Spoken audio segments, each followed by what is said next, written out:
O presépio é, sem dúvida alguma, um dos principais símbolos do cristianismo no período de Natal.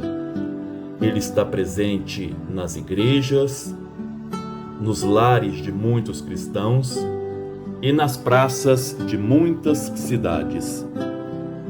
O primeiro presépio da história aconteceu na cidade de Grécio, Itália, em 1223, quando Francisco de Assis retornava da Palestina. Ele desejava celebrar o nascimento de Jesus nessa cidade, que para ele era muito parecida com Belém.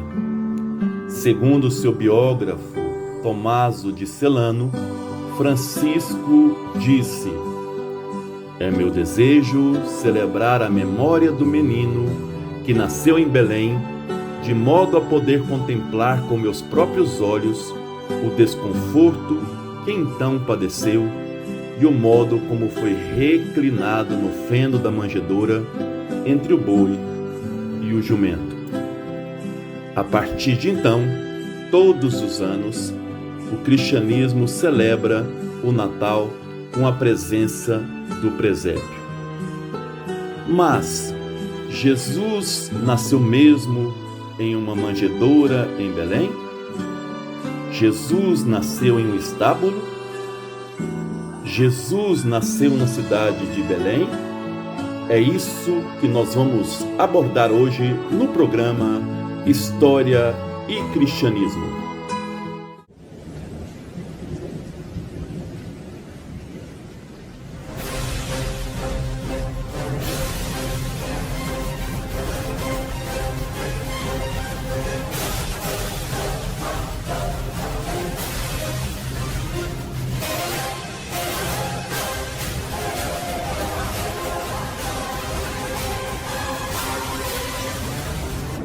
Olá, sejam bem-vindos e bem-vindas mais uma vez aqui no seu canal História e Cristianismo.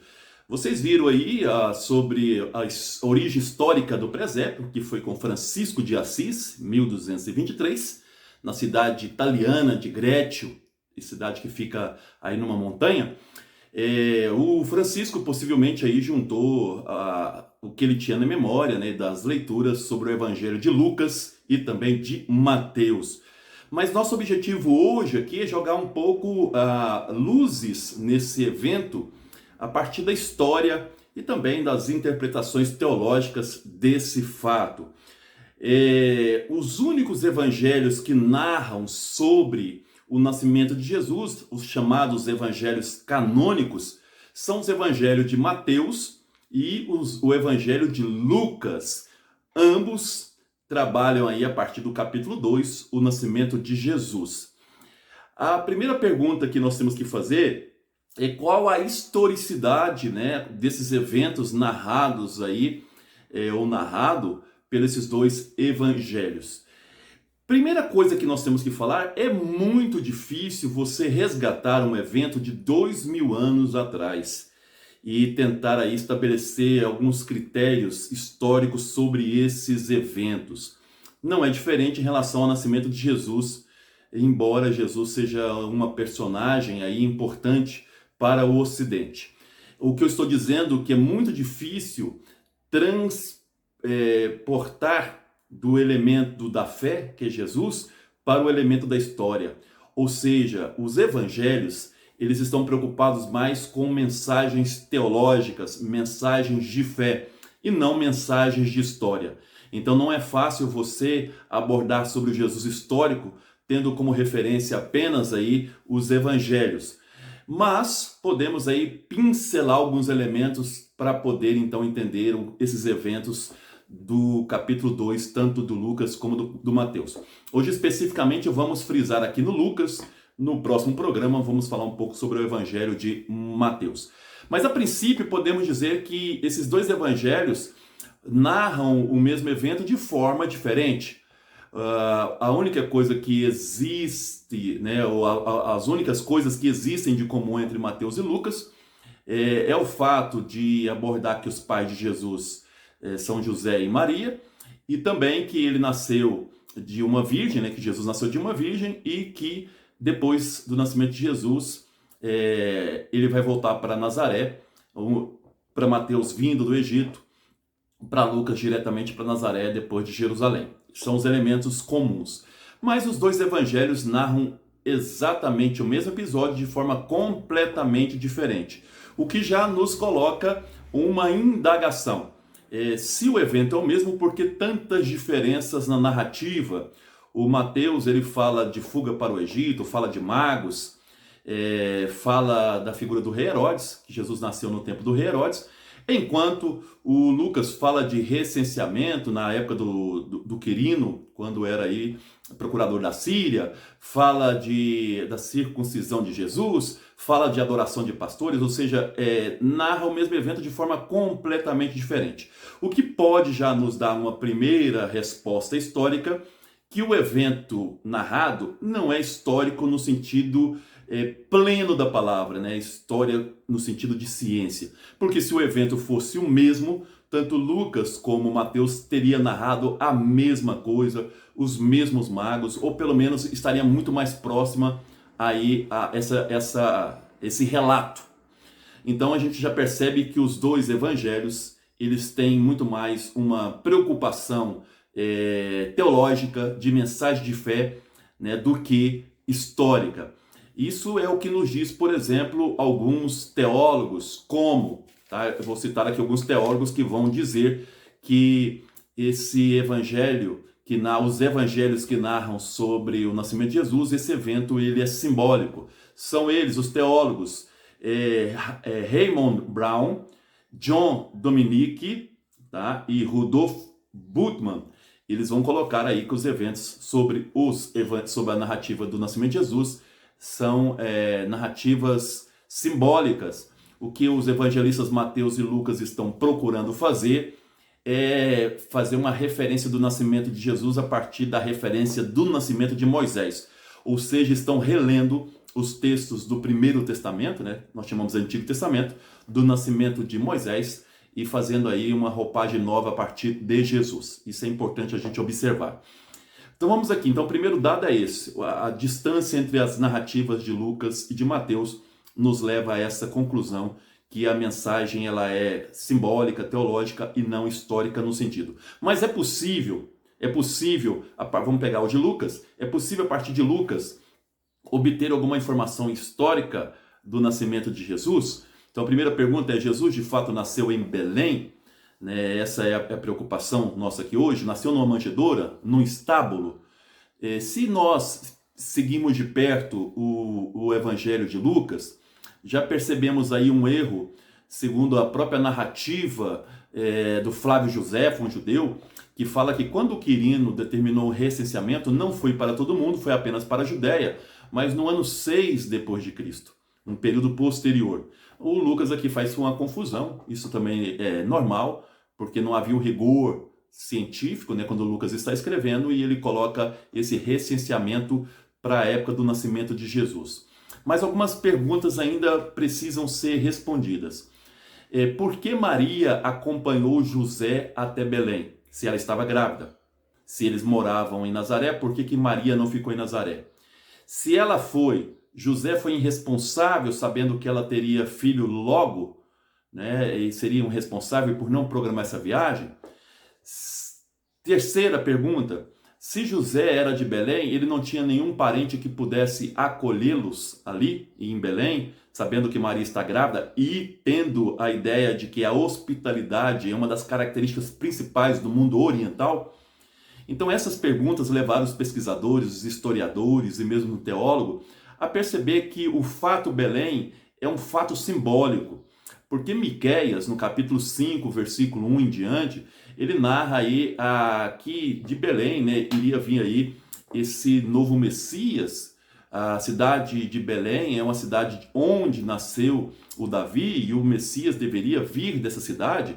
Portanto, Belém é muito importante nesses relatos dos evangelistas. Jesus é o Messias, precisa nascer em Belém. Difícil historicamente precisar o lugar onde Jesus nasceu.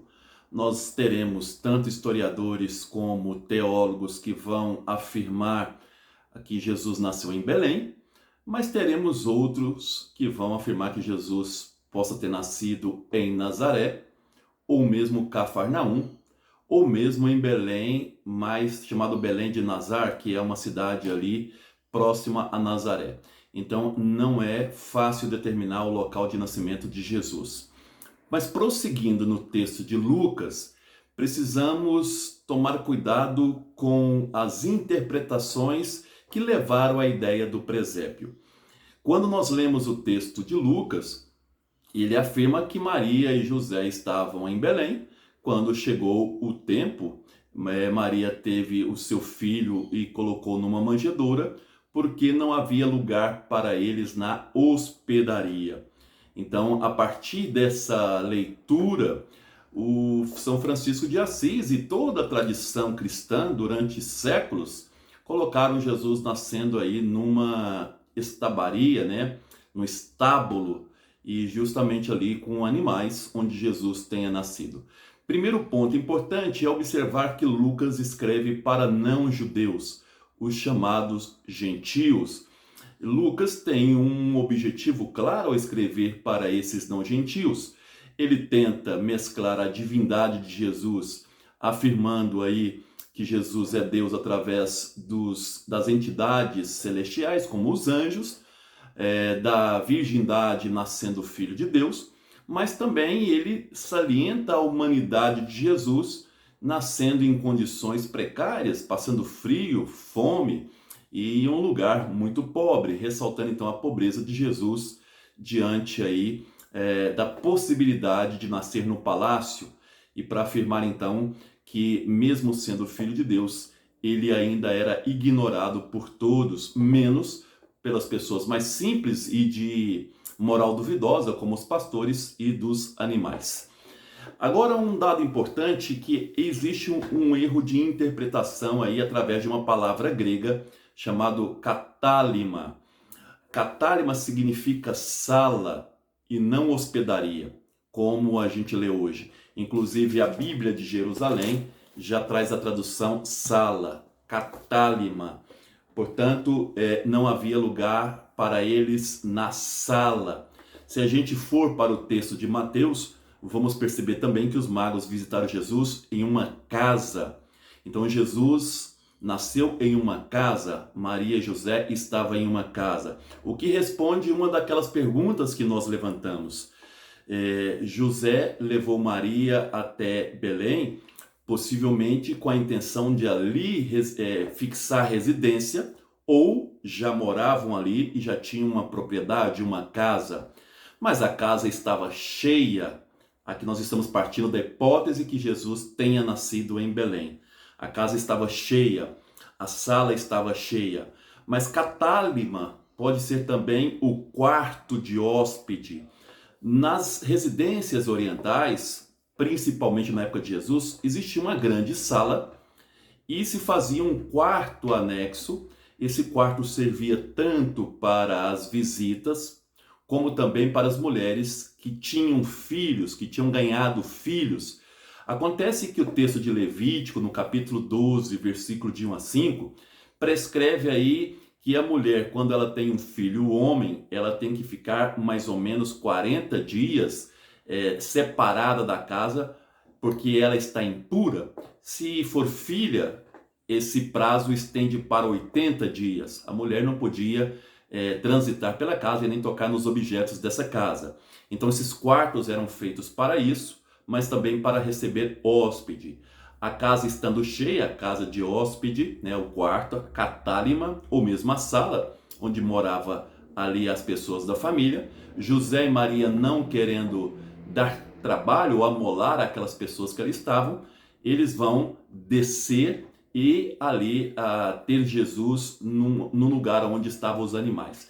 Essas casas antigas, na parte inferior, ficavam os animais. Em período de frio, ali eles abrigavam seus animais. E possivelmente, então, partindo dessa hipótese que Maria e José estavam em Belém, ali não havia lugar para eles, na catálima, não para eles não, mas para os outros sim, eles descem e vão ter Jesus ali no lugar onde estão os animais. Então essa é uma possível tradução, catálima.